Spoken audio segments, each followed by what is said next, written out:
look at you and it's easy to see. Hey guys, good morning. Welcome back to my Bengali vlog channel. কেমন আছো তোমরা সবাই? আশা করছি খুব ভালো আছো। আমিও খুব ভালো আছি। চলে এসেছি একটা নিউ ব্লগ নিয়ে তোমাদের কাছে। আশা করছি এই ব্লগটা তোমাদের খুবই ভালো লাগবে। আজ বাড়িতে হচ্ছে গন্ধরাজ মাটন পোলাও। তো ওটারই প্রিপারেশন চলছে। তো আমি ডিম সেদ্ধ করে রেখেছি, বেরেস্তা আলু ভেজে রেখেছি আর মাটনটাকে শুধু সেদ্ধ করে রেখেছি। কারণ যেহেতু পোলাও আগে থেকে মাটন বিরিয়ানিতে বলো পোলাও বলো আমি আগে থেকে মাটনটা সেদ্ধই করে নিই, কারণ কি তাহলে সুবিধা হয় রান্না করতে, কারণ ভাতের সঙ্গে তো সেদ্ধ হওয়া সম্ভব না। তো ওই জন্য আমি অলমোস্ট কুক করে রেখেছি। এবার মটনটাকে আমি কষবার জন্য কড়াইয়ে একটু তেল ঘি দিলাম। আর যেমন নর্মালি রসুন দিয়ে কষি সেরকম রসুন দিয়ে রসুন একটু গরম মশলা ধনে দিয়ে আর নুন আর একটু মিষ্টি দিয়ে কষবো, তারপরে পোলাও করবো। তো মাটনটা আমার সেদ্ধ হয়ে গেছে সবটাই। এই যে এবার তুলে তুলে সব ভেজে নিচ্ছি। প্রথমে ভেজে নেবো, তারপর রসুন টসুন দিয়ে কষিয়ে নেবো। রোদের জন্য একটা পিস রেখে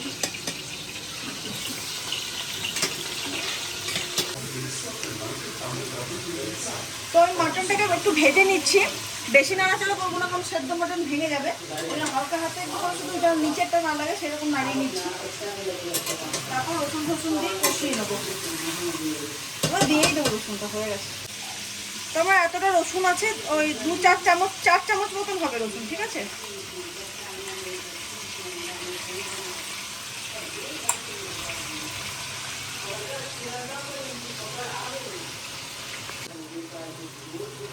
ধনে পাউডার,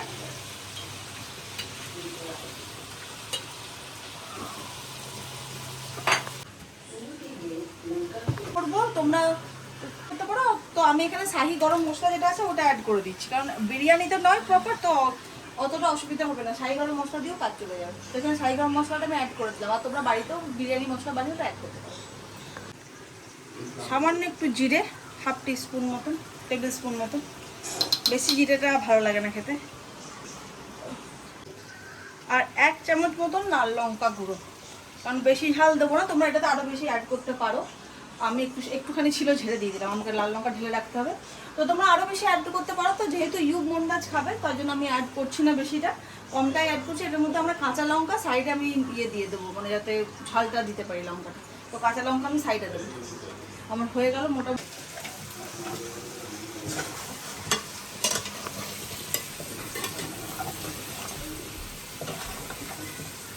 মাটন সেদ্ধ আছে, তো বি কেয়ারফুল, খুব সাবধানেতে রান্নাটা করবে।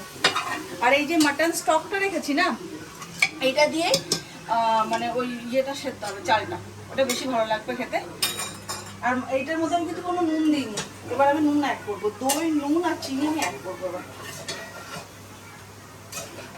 তো এই নুন দিয়ে দিচ্ছি এটার মধ্যে, বুঝলো না। আমি নুনটা দিয়ে দিলাম, আর একটু দিয়ে দিচ্ছি স্বাদ মতো নুন। আর এই যে দইয়ের মধ্যে চিনি দিয়ে গুলে রেখেছি বেশ খানিকটা দই। আর চালের মধ্যে নুন অ্যাড করতে হবে, সেই মেপে নুনটা মানে দাও দিয়ে কত রকম বলে দিলাম। তো যাই হোক, চালের মধ্যেও নুনটা দিতে হবে। তো সেই রকম মেপে হেপে নুনটা দেবে, নাহলে বেশি আবার হয়ে যাবে অতিরিক্ত, তখন চালেও নুন ইয়েতেও নুন, তখন নুনটা হয়ে যাবে। তো এটা ভালো করে এখন কষিয়ে নিই, তারপরে চালটাতে যখন অ্যাড করব তখন দেখাচ্ছি। তো আমার কিছুটা কষানো হয়ে গেছে, দেখো কষিয়ে তেল বেরোতে লেগেছে। তো এই সময় মেন ইনগ্রেডিয়েন্টসটা অ্যাড করতে হবে, যেটা আছে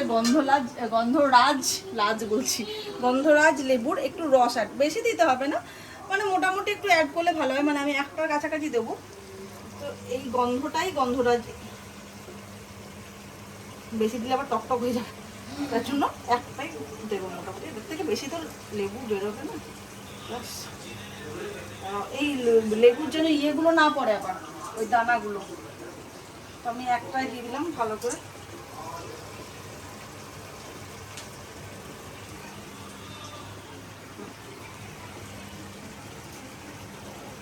হালকা করে দিলাম, আবার লাস্টে আরেকবার দেবো বলে এখন একটু হালকা হালকা করে দিলাম।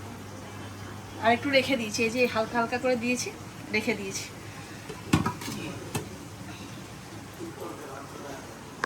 আচ্ছা, আলুগুলোও দিয়ে দেবো। হাতে যে গন্ধরাজ লেবুর ইয়েটা মাখানো আছে না, সেটা নিয়ে দিয়ে দেবো, আর আলুগুলোও সেদ্ধ হবে না।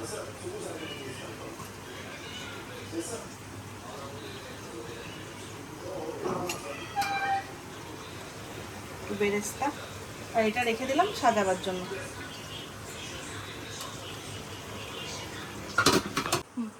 তো আমার মাটনটা কষা হয়ে গেছে, মানে গন্ধ চলে গেছে, রসুনের যে গন্ধটা সেটা চলে গেছে পুরোপুরি। এরকমভাবে কষিয়ে নিয়েছি ড্রাই ভাবে, কারণ কি এবার চালটা দেবো, চালটার সঙ্গে কষাবো। তো চালটার জন্য প্রথমে একটুখানি তেল দিয়ে দিয়েছি, তেলের মধ্যে ইয়ে দিয়ে দিয়েছি, মানে ওই বলে না গোটা গরম মশলার গুঁড়ো, গোটা গরম মশলা দিয়ে দিয়েছি। আর এটার মধ্যে পেঁয়াজটা দেবো। তো তেলটা চলে এসছে, একটুখানি পেঁয়াজ ভয়ও লাগছে যে ছাকা না লেগে যায়। ছাকা লাগবে না, তো অনেক দূর থেকে করছিস। তো পেঁয়াজটা একটু দেখো পিঙ্ক পিঙ্ক কালার হয়ে গেলে এবার চালটা দিয়ে দেবো, বেশিক্ষণ ইয়ে করবো না।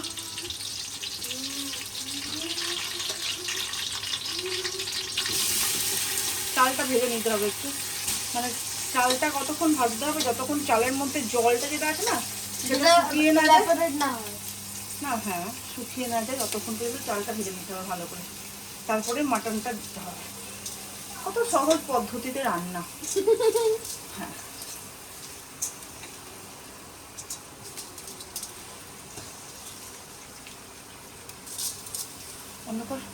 চালটা এবার ভেজে নিচ্ছি। এই সময় চালটার মধ্যে নুন দিয়ে দিতে হবে, তাহলে চালটার মধ্যে নুনটাও মাখা মাখা হয়ে যাবে। নুনটা দিয়ে দিই আমি,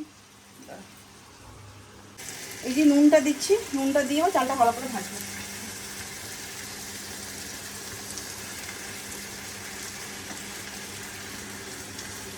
তো এবার আমার চালটা ভাজা হয়ে গেছে, আর এটা ভাজা হয়ে গেছে। এবার আমি এই যে স্টকটা আছে মাটন স্টকটা এটা দিয়ে দেবো। মানে আমি 3 গ্লাস এটা চাল নিয়েছি, আর ডাবল জল দেবো, 6 গ্লাস জল দেবো। মানে যদি এটা 6 গ্লাস হয় তো ভালো কথা, নাহলে আমি নর্মাল জল দিয়ে দিতে পারি, কোনো অসুবিধা নেই। ছেড়ে দেবো আমরা এবার। তো আমার জলটা দেওয়া হয়ে গেছে।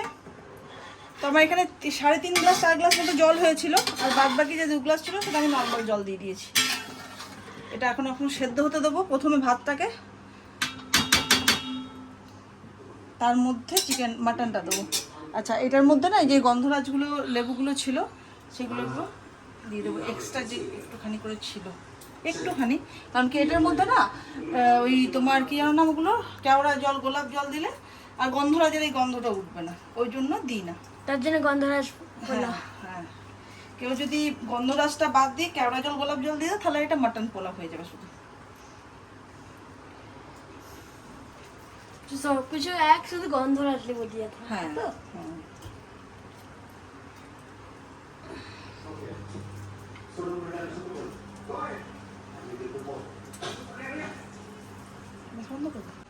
তো আমার চালটা অনেকটা সেদ্ধ হয়ে গেছে, এই জি। তো এবার আমি আলুগুলো দিয়ে দিয়েছিলাম, হ্যাঁ আমার আলুগুলো সেদ্ধ হয়নি বলে। আর এবার আমি মাটনটা সবটাই দিয়ে দেবো। এবার মাটনটা দিয়ে দেওয়ার চান্স, তো এখনই মানে ঘেঁটে দেবো না, এটা পরে গিয়ে ঘাঁটবো যখন হয়ে যাবে পুরোপুরি।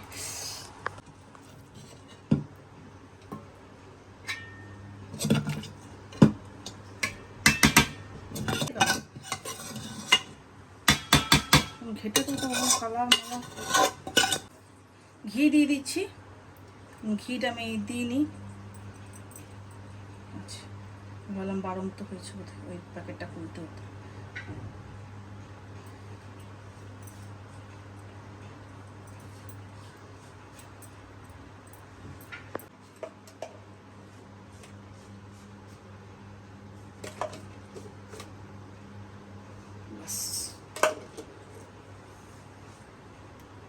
এবার কিছুক্ষণ দমে দেবো, যতক্ষণ না মানে আর একটা চাল যতটা সেদ্ধ হওয়ার মানে হয়ে গেছে মোটামুটি, আর একটু সেদ্ধ হবে, তো সেটা দেবো। তারপর যখন স্ট্যান্ডিং টাইম দেবো না, তখন এই স্লাইস করে কেটে রাখা এই যে এই লেবুগুলো দিয়ে দেবো। কারণ কি এখন যদি দিই তাহলে অনেক সময় তেতো হয়ে যায়, তো ওই জন্য এখন দেবো না, আরেকটু হয়ে যাক তারপরে দেবো। নাহলে একদম সেফ সাইড স্ট্যান্ডিং টাইমে 5 মিনিট রেখে দাও, কারণ এমনিতেও তোমার 5-7 মিনিট রাখতেই হবে, তখনই তুমি দিয়ে দাও, তখন তুলে ফেলে দেবে। কারণ কি এখন দিলে অনেক রকম প্রসিডিওর মানে ফলো করতে হয়, যে তেতো হয়ে যাবে, এই 10 মিনিটের মধ্যে তুলতে হবে, তার থেকে আমি লাস্টেই দিই, আরেকটু আগে এর থেকে না ঘর নোংরা। পাতা আর এইগুলো কেটে নিচ্ছি, তাহলে খেতে সুবিধা হবে। এটা ইউবের হয়ে যাবে, এটা মায়ের হয়ে যাবে, মাকে দিয়ে দিই।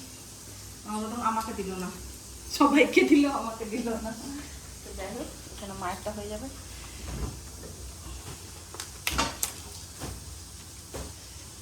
তো সুন্দর এই যে মাছ পোলাও, এই যে আমি দিয়ে দিয়েছি ইয়েগুলো, এবার তুলে নেবো এটা আগে।